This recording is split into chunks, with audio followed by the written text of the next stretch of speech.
तो दोनों मुझे कह रहे थे ये ट्रैफिक, बोला अच्छा हो गया तुम फंसे हो, जब मैं फंसा हूँ तो लोग देख रहे हैं और कितना आनंद उनके चेहरे पे आ रहा, देखो मतलब कि बोले हम मिनिस्टर भी फंसा है फिर भी नहीं करता, कितने लोगों को तकलीफ हो रही है। तो मुझे पूछे कि मैं बोला तुम्हारे कारण है, तुमने गलती की। अगर धौला कुआं से पूरा फ्लाईओवर बनाते डबल डेकर और पूरा गुड़गांव के आगे ले जाते तो आज काय के लिए ट्रैफिक जाम होता है। तो अभी हमने एक अच्छा काम किया है कि महाराष्ट्र में सांगली साकोली में हमने ब्रिजेस तोड़ दिया और ब्रिजेस को जोड़ दिया, और अभी हम चेन्नई में और पुणे में बना रहे रोड। नागपुर में एक बना है, वो रोड ऐसा है कि नीचे में रोड, ऊपर में फ्लाईओवर, उसके ऊपर में फ्लाईओवर, उसके ऊपर में मास रैपिड ट्रांसपोर्ट और उसके ऊपर में, तो ये 3-3 लेन के हैं। वाघोली से शिरूर और तळेगांव से शिरूर और उधर चेन्नई पोर्ट से चेन्नई के बाहर, ऐसे 2 बड़े प्रोजेक्ट हम डिज़ाइन कर रहे हैं। अब मैंने सब जगह कहा कि जहाँ PCUs 30,000 के ऊपर है, 40,000 के ऊपर है, वहाँ डबल डेकर ब्रिज बनाओ, ये सिंगल डेकर नहीं। अब मुझे मालूम नहीं, टेक्निकली वेरीफाई कर रहे हैं कि धौला कुआं से ये ब्रिजेस बीच में तोड़कर उसी एक ही पिलर पर 2 लेयर बन सकती है क्या। तो अभी वो इंजीनियरिंग चैलेंज है, वो हो जाएगा तो आप धौला कुआं से चढ़ गए तो गुड़गांव के बाहर बीच में आप उतर सकते हैं, वो होगा तो आपका ट्रैफिक जाम ही नहीं होगा। अब मैंने जब बनाया तो मुझे याद नहीं, दिल्ली ज़्यादा मालूम, इटको चौक में बनाया, कौन सा हीरो का चौक में बनाया, ऐसे वहाँ मैंने बीच बीच में बनाया, पैच वर्क में काम किया। अनुभव से मुझे ध्यान में आया कि ये patch work is not a solution, तो इसलिए अब मुंबई में गलती हो गई। मुख्यमंत्री जी ने मुझे कहा, मैंने बोला यही हम मुंबई में बनाते हैं कि नीचे में रोड, ऊपर में मेट्रो और ऊपर में फ्लाईओवर, उसके ऊपर में मेट्रो, तो बहुत अच्छा होता। ये दिल्ली, मुंबई, कलकत्ता, चेन्नई के लिए अब करने की आवश्यकता है, हम उसके ऊपर जाएंगे।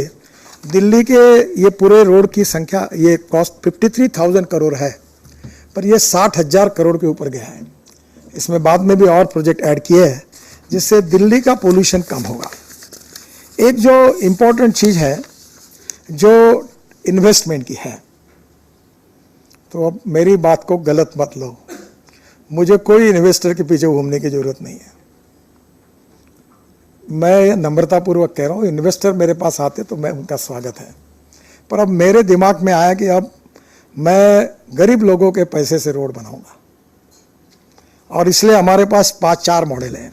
एक BOT, एक हाइब्रिड एन्युटी, फिर एक EPC, फिर एक TOT, और अभी हमने बनाया इनविट।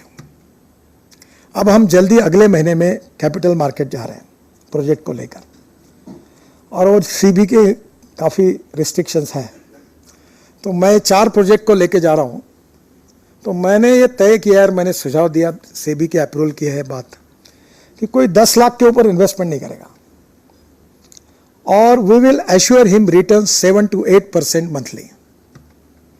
तो जो छोटे छोटे सफाई कामगार, चपरासी, कांस्टेबल, कर्मचारी, पत्रकार, इनके पैसे से रोड बनाना है। कल मैं हमारे यहाँ ट्री बैंक की योजना के लिए भूपेंद्र यादव जी के साथ मीटिंग, जो लेबर मिनिस्टर भी है, तो मैंने कहा 7 से 8% बोले हम पूरा पैसा दे देंगे आपको, हमारे लिए तो रिटर्न इतना बहुत बड़ा हो गया। तो 10 लाख के ऊपर करेंगे और फिर बाकी रहा तो आप लोगों के लिए रखेंगे, फिर उसके बाद बाकी रहा तो फॉरेन इन्वेस्टर को देंगे। अब मैं चाहता हूं कि हिंदुस्तान की रोड इंफ्रास्ट्रक्चर को गरीब आदमी का पैसा लगे और उसका बेनिफिट उसको मिले। तो infrastructure investment trust, new set of investors like mutual funds, insurance companies and pension fund हमने बनाया। We are formulating the new model to allow small investor to invest in infra projects.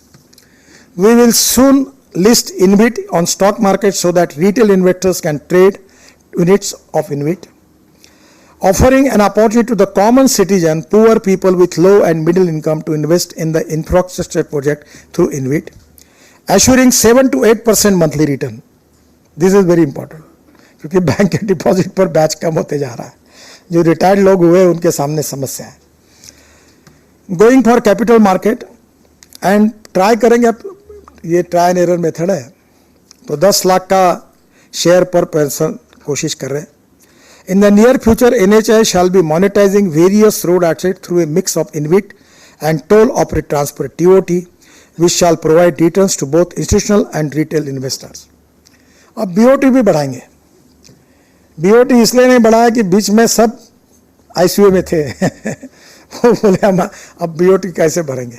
अब थोड़ी तबीयत सुधरी है, आईसीयू के बाहर आए, कम से कम 30-40 लोग होंगे तो कंपटीशन होगी, 4-5 लोग होंगे तो कार्टेल कर लेते, होटल में बैठ के तय कर देते कि किसने कितने लेना, तो प्रॉब्लम आता है।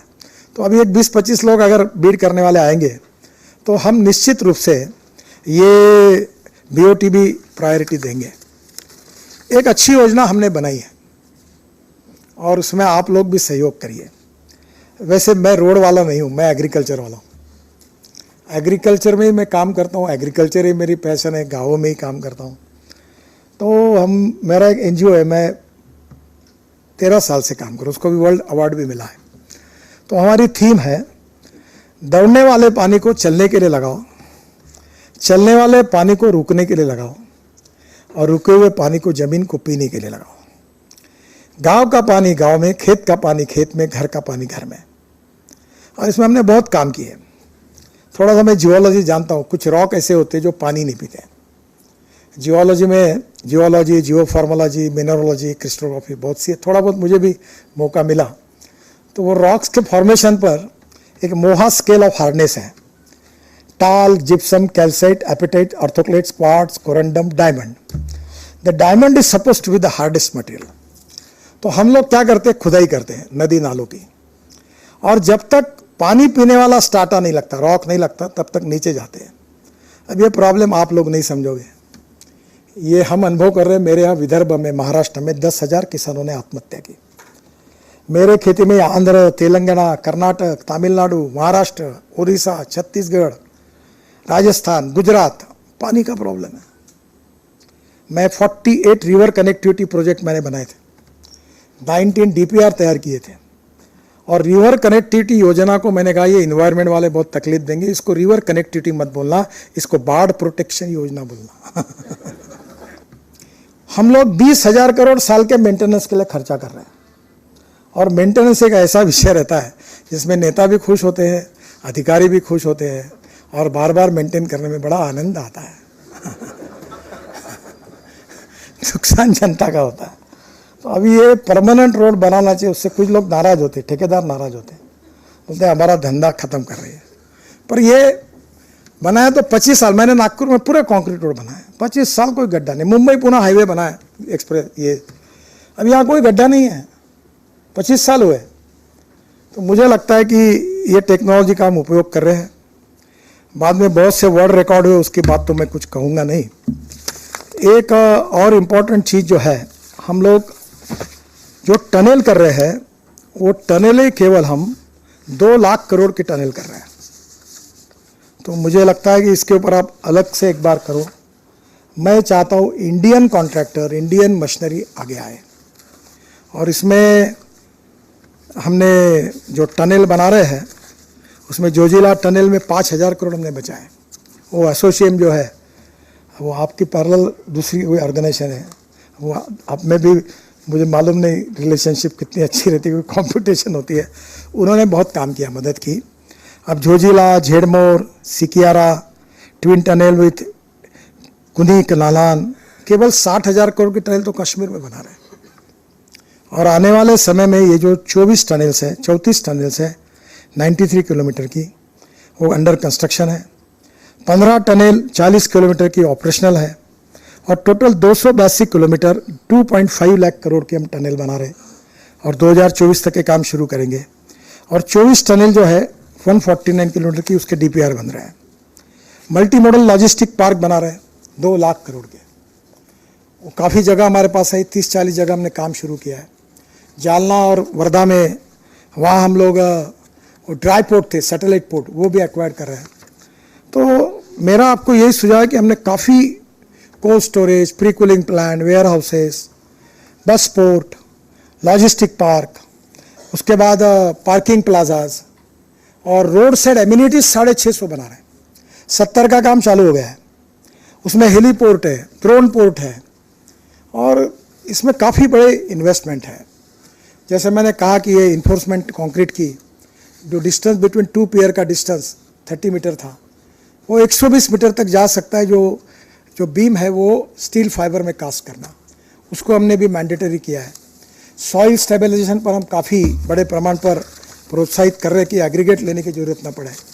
तो मेरा आपसे ये अनुरोध है कि इनोवेशन एंड टेक्नोलॉजी को हम इनकरेज कर रहे हैं। शुरुआत में अड़चन आती है, पर धीरे धीरे आप भी कोई अच्छी टेक्नोलॉजी होगी तो हमें दीजिए, जो without compromise with the quality, if the cost saving is there 100% we will do it. और इसलिए अलग अलग सेक्टर पर जाकर आप और अध्ययन करेंगे तो मेरी एक इच्छा है कि इंडियन एंटरप्राइज, इंडियन इंडस्ट्री ये आगे आए, ये इन्वेस्ट करें, ये काम करें। और जो प्रधानमंत्री जी का आत्मनिर्भर भारत का सपना है, जिसमें हमारे रोड सेक्टर का बहुत बड़ा जिम्मेदारी है, आप सबके सहयोग से वो पूरी होगी। इसी विश्वास के साथ मैं अपनी बात को समाप्त करता हूँ। धन्यवाद।